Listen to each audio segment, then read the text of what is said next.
हरे कृष्णा कृष्णा कृष्णा हरे हरे, हरे राम राम राम हरे हरे।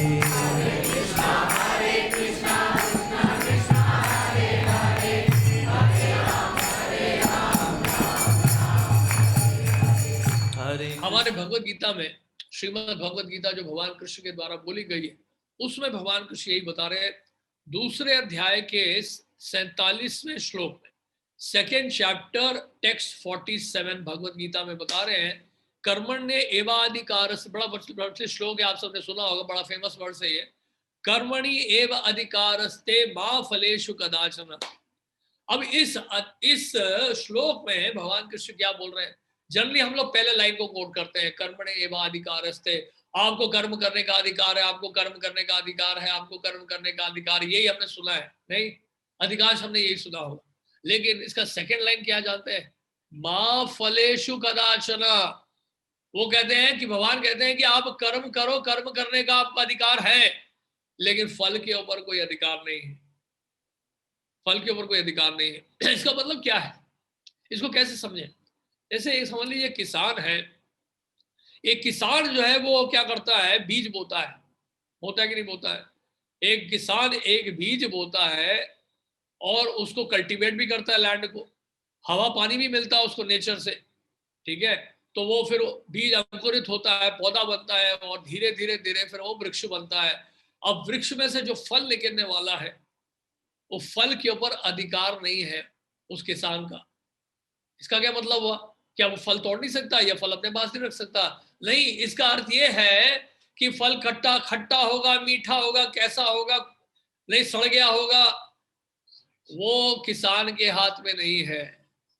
फल के ऊपर अधिकार नहीं है, इसका मतलब ये है। तो कहने का अर्थ है, तो फिर इसका मतलब ये है, अगर फल के ऊपर अधिकार ही नहीं है हमारा, मान लीजिए एग्जाम आप लिख रहे हैं और एग्जाम अकेले आपने बड़ा अटेम्प्ट किया, बहुत प्रयास किया, दिन रात आपने पढ़ाई की, राइट? होता है ना, हम लोग कॉम्पिटिटिव एग्जाम में पार्टिसिपेट करते हैं और दिन रात मेहनत करते हैं, और मेहनत करने के बाद फिर हम लोग रिजल्ट्स के लिए वेट करते हैं। तो रिजल्ट्स के लिए वेट करने का मतलब यह है कि रिजल्ट्स हमारे हाथ में नहीं है। फिर से सुनेगा, रिजल्ट्स हमारे हाथ में नहीं है, अटेम्प्ट हमारे हाथ में है, क्योंकि रिजल्ट्स देने वाला व्यक्ति और कोई है। इस वजह से समझेगा इस बात को। मैंने अटेम्प्ट किया, मैंने प्रयास किया, मैंने मेहनत किया, लेकिन रिजल्ट्स मैं नहीं दे रहा हूं, रिजल्ट्स और कोई दे रहा है। तो कहने का अर्थ है, तो फिर इसका मतलब यह है कि अगर रिजल्ट्स हमारे हाथ में नहीं है, तो फिर हम लोग क्या रिजल्ट्स के लिए कभी कार्य ना करें, कभी उसके लिए अटेम्प्ट ना करें, कभी उसके लिए मेहनत ना करें? इतना स्ट्रगल क्यों कर रहे हैं, इतना प्रयास क्यों कर रहे हैं फिर हम लोग, राइट? अगर हम लोग रिजल्ट ओरिएंटेड ही नहीं होंगे, और अगर हम फिर एम्बिशियस होने का क्या मतलब है? देखिए, एक चीज याद रखिएगा, there is a difference between goal and result. लक्ष्य और रिजल्ट में, दोनों में अंतर होता है। हमारे जीवन का लक्ष्य हो सकता है कि मुझे डॉक्टर बनना है, मुझे इंजीनियर बनना है, ठीक है, ये लक्ष्य होना चाहिए हमारे जीवन में, लेकिन लक्ष्य होने का मतलब ये कि नहीं है कि रिजल्ट भी वैसे ही आएगा। ये दो अलग अलग चीजें हैं। गोल अलग चीज है और रिजल्ट अलग चीज है, ये हमेशा याद रखना। जैसे फुटबॉल मैच में आपने देखा होगा, फुटबॉल मैच में गोल पोस्ट होता है दोनों तरफ से, और जो प्लेयर्स होते हैं वो खेलते हैं, आपस में भिड़ते हैं और किक करने की कोशिश करते हैं, और गोल पोस्ट पे फुटबॉल को किक करने की कोशिश करते हैं। तो वो अटेम्प्ट तो रहता है फुटबॉल मैच में, और वो अटेम्प्ट में वो खेलते भी हैं और किक भी करते हैं। कई बार क्या होता है, फुटबॉल जो है वो गोल पोस्ट के अंदर चले जाता है, और कई बार किक करने पर भी क्या होता है, गोल पोस्ट के अंदर नहीं जाता है, होता ही नहीं होता, आपने देखा होगा फुटबॉल मैच में। लेकिन फिर भी अटेम्प्ट तो हमारा बना रहना चाहिए कि हमें उस गोल पोस्ट में गोल मारना है, फुटबॉल को उसके उस गोल पोस्ट तक लेके जाना, ये अटेम्प्ट हमारा रहना चाहिए।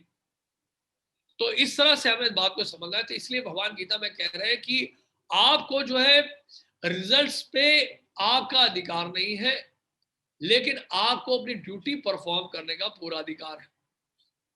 एक मैं आपको स्टोरी सुनाता हूं, ये स्टोरी है महाभारत से। महाभारत की ये स्टोरी है, और उस समय क्या होता है आप जानते हैं, महाभारत के युद्ध में अभिमन्यु को बहुत बुरी तरह से मारा गया था, और बड़े बड़े योद्धाओं ने मिलकर जो है अभिमन्यु का वध किया था। आपने देखा होगा, महाभारत सीरियल में भी देखा होगा और महाभारत में भी लिखा है।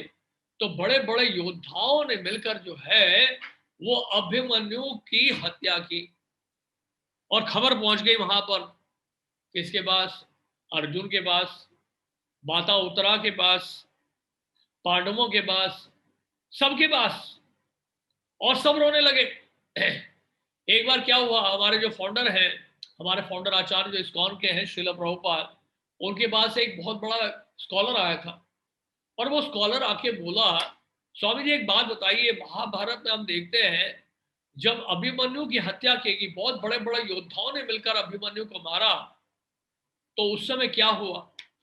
उस समय यह हुआ कि सब लोग रोए और भगवान कृष्ण स्वयं रोए। हमने देखा भगवान कृष्ण स्वयं रो रहे, अभिमन्यु के मरने पर भगवान कृष्ण भी रो रहे हैं। ये हमें बात समझ में नहीं आया कि भगवान कृष्ण क्यों रो रहे हैं भाई अभिमन्यु के मरने पर। देखिए अगला श्लोक देखिए, बड़े ध्यान से देखिएगा। यह है 2nd चैप्टर का टेक्स्ट 14 भगवत गीता का। क्या बोल रहे हैं यहाँ पे देखिए, मात्रा स्पर्शास्तु कौन्तेय शीतोष्ण सुख दुखदा आगाम पाइनो नित्यास्ताम तितिक्षस्य भारता। तो इस श्लोक में क्या लिखा है? इस श्लोक में लिखा है, भगवान कह रहे हैं कि सुख दुख लाभ हानि सर्दी और गर्मी के समान है। अर्जुन इसको सहन करना सीखो। क्या करना सीखो? सहन करना सीखो। लेकिन हम क्या देख रहे हैं यहाँ पर, उस विद्वान व्यक्ति ने, उस स्कॉलर ने बोला हमारे जो फाउंडर को कि ये बताइए स्वामी जी, आपने तो कहा कि जो है हमें भगवान गीता में कह रहे हैं सुख दुख लाभ हानि सर्दी और गर्मी के समान, इसको सहन करना सीखो। लेकिन हम तो महाभारत में देखते हैं अभिमन्यु के मरने पर यहां तक कि भगवान कृष्ण भी रोए, तो इसको कैसे समझे? जानते क्या बोला हमारे फाउंडर आचार्य जो है श्रील प्रभुपाद ने? बोला, उन्हें बड़ी अच्छी बात बोली। उन्होंने कहा कि बात सही है, अगर कोई आपका प्रिय व्यक्ति है और अगर आपका बहुत ही करीब का सगा संबंधी व्यक्ति है और अगर वो शरीर छोड़ने मर जाए तो नेचुरली आप जो है आंसू बहाएंगे, हंसेंगे थोड़ा ना, ये स्वाभाविक है, नेचुरल है। लेकिन सबसे बड़ी बात जानते हैं क्या है? इस इंसिडेंट के बाद भी अर्जुन को भगवान ने युद्ध करने के लिए कहा और इस घटना के बाद भी अर्जुन ने युद्ध करना नहीं छोड़ा, अर्जुन ने युद्ध करना बंद नहीं किया। आप समझ रहे इस बात को? तो मैं कहना चाह रहा था कि हम ये बताना चाह रहे थे, जब नेगेटिव इमोशंस हमारे जीवन में आते हैं, इस प्रकार से नकारात्मक जो भावनाएं प्रवेश कर जाती हैं, उससे हमारा परफॉर्मेंस लेवल जो है वो डाउन हो जाता है। ये नहीं होना चाहिए, क्योंकि हमें याद रखना है कि सुख दुख लाभ, जैसे भगवान गीता बता रहे ना, सुख दुख लाभ हानि सर्दी और गर्मी के समान है, इसको सहन करना सीखो अर्जुन। तो इसको सहन करने का मतलब क्या होता है? जैसे कि हाउसवाइफ है,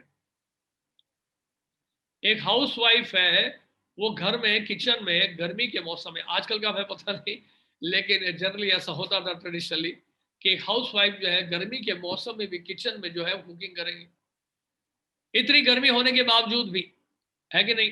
तो इस तरह से जो है, अगर बच्चा रोता भी है, बच्चा माँ के गोद में जाकर वो स्टूल ही पास करता है, यूरिन भी पास करता है, फिर भी माँ जो है बच्चे से प्रेम करती है। राइट, होता कि नहीं होता है? आपने देखा होगा। इसी तरह से जिस तरह से माँ अपने बच्चे का ध्यान रखती है, ऐसे सिचुएशन में भी, इररिस्पेक्टिव ऑफ ऑड सिचुएशंस, जहां पे बच्चा जो है यूरिन पास कर रहा है, स्टूल पास कर रहा है, उसके बावजूद भी माँ जब बच्चे का ध्यान रखती है, उसी तरह से हमें अपने ड्यूटीज को परफॉर्म करना चाहिए।